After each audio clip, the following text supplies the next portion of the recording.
Like, man, shit, motherfuckers go up on some casing, and like my boy 111 said, the time, get it up. Oh man, it's finna go down. We just had a big variety of music to pull for. It was not limited whatsoever. So, and everybody wanted to dance. It seemed like, right? That's all they wanted to do. Nothing else was on the menu. Dancing and trying to get laid. If not that night, within the next 48 hours. If you ain't gonna get laid, you probably won't get laid that night unless you work for the club. Okay, you work for if you're one of the fellas, you might get a visit to the van or some shit like that. But for the most part, everybody was plotting and planning for the following day or the following week.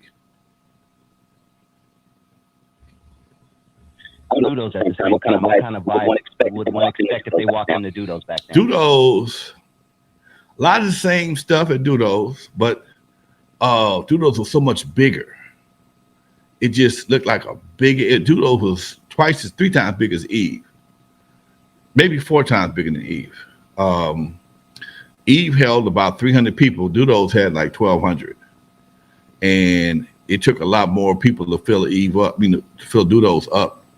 And it just it had a bigger stage in it, and the music was back by that time. We were doing a lot of Midnight Star,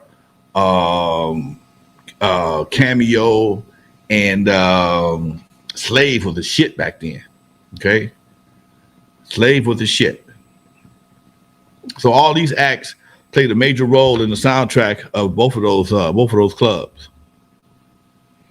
And hip hop was around, but it hadn't really. LL was 17, man.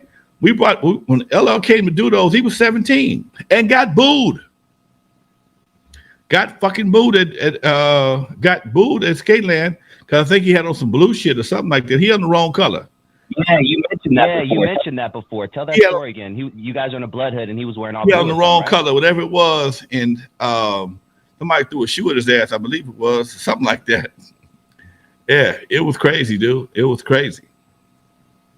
Damn. I guess he didn't get the memo, huh? He did not get the memo. And he came out and play, being all hard and shit. And hard had not quite caught on yet. They were still finessing people.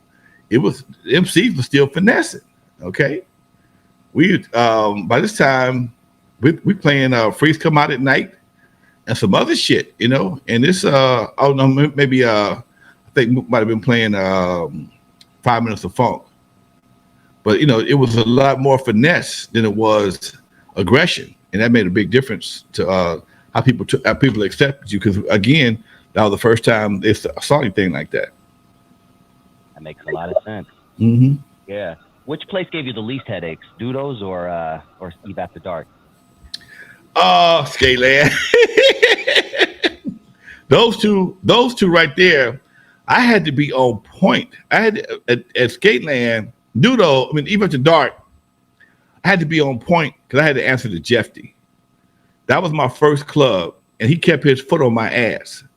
Okay, he kept his foot on my neck. He was on my. He would just walk up the steps and just stand there. Jeffy's 6'4".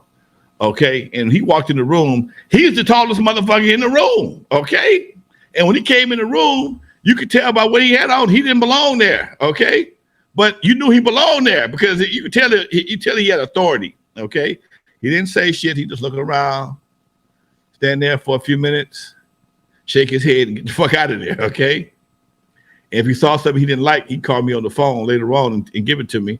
Dudos. I was under pressure from Dudos to succeed at Dudos because people told me I couldn't do it. And that was a whole nother motivation. I'd already been trained to run this shit at Eve After Dark by Jeffy.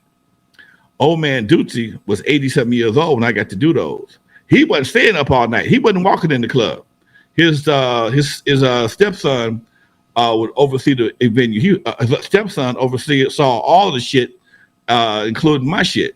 And he would come through there, and he was cool, but he didn't really give a damn. But I still had people's babies to be responsible for. at Dudo's, the age limit was a lot younger. So I got 14, 15-year-olds in there. And, that's a different kind of responsibility, man. People's babies. That's a different kind of responsibility. So I had to make sure that them kids went home. That was my function, to make sure everybody's kids went home. And for the most part, everybody's kids did get home. That's why we had ample security, because back then, a lot of folks just walked up to the spot. Some parents dropped them off, but a lot of kids lived in the neighborhood. They just walked. They walked to Dudo's. They walked to Skateland. They walked to Eve After Dark. It was in the neighborhood. So if you walk from Compton to Eve After Dark, you only had to go like maybe walk a half a mile from Compton. You would Eve After Dark. And Dudo's was in a hood. Dudo's set in the middle of two or three hoods.